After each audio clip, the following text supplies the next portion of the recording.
एक घने जंगल के किनारे एक छोटा सा गांव बसा हुआ था। गांव के आउटर एज पर जहां खेतों की सीमाएं शुरू होती थी, वहां मिट्टी और पत्तों मड एंड लीव्स की बनी एक ओल्ड हट थी। उस झोपड़ी में दादी सुशीला अकेले रहती थी।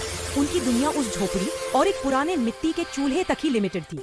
वो दिन भर अपने काम करती और कभी कभी बुड्ढाती मटर की वारे मेरी सादगी। इस सिंप्लिसिटी में भी कितना सुकून है। इस सिंप्लिसिटी में भी कितना और आ गया सुकून हेवी है। रेन का मौसम।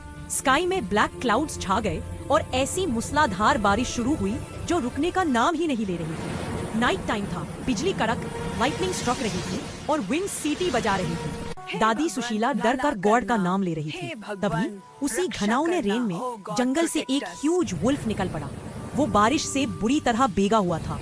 ठंड से उसके बाल कांप रहे थे और स्टमक में तेज भूख की आग जल रही थी। वुल्फ ने मन में सोचा, उफ, ये कैसी आफत है। अगर यही हाल रहा तो मैं तो फ्रीज हो जाऊंगा। I need to find some hiding spot immediately. और अगर कहीं आसपास कोई गर्म फूड मिल जाए तो मजा ही आ जाए। वो गांव की तरफ बढ़ा। तभी उसकी नजर खेत फील्ड्स के बीच जल रही एक डिम लाइट पर पड़ी। वो खुशी से उछल पड़ा। अरे वाह, वहाँ कोई है।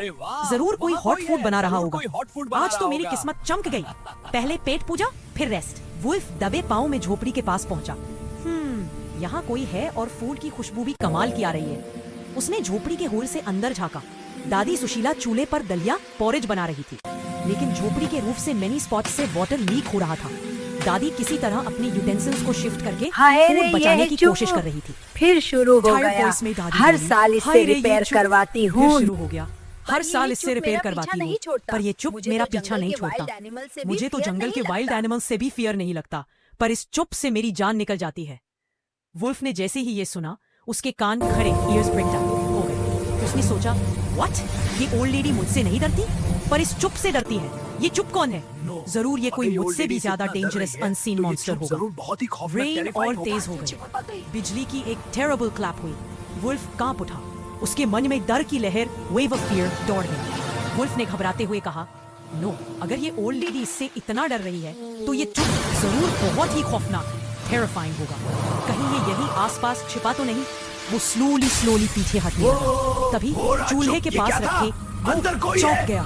डर से उसकी आईज बाहर निकल आई। वो चिल्ला उठा, वो रहा चुप। ये क्या था? अंदर कोई है? और बस इतना सुनते ही वुल्फ ने अपने पैरों पर सिर रखा और जंगल की तरफ भाग खड़ा हुआ। Ran away. वो दौड़ते हुए शाउटेड, रन! चुप आ गया, चुप आ गया, अब मैं नहीं रुकूंगा। दादी सुशीला कुछ समझ नहीं आया। उन्होंने बाहर झांका। बाहर नथिंग था एक्सेप्ट दूर भागते एक वाइल्ड एनिमल की धुंधली परछाई और उसकी चीख। अरे ये क्या हुआ? लगता है किसी को सच में मेरे चुप ने डरा दिया। लगता है किसी को सच में मेरे चुप ने डरा दिया। उस दिन के बाद वो वुल्फ फिर कभी उस गांव की बाउंड्री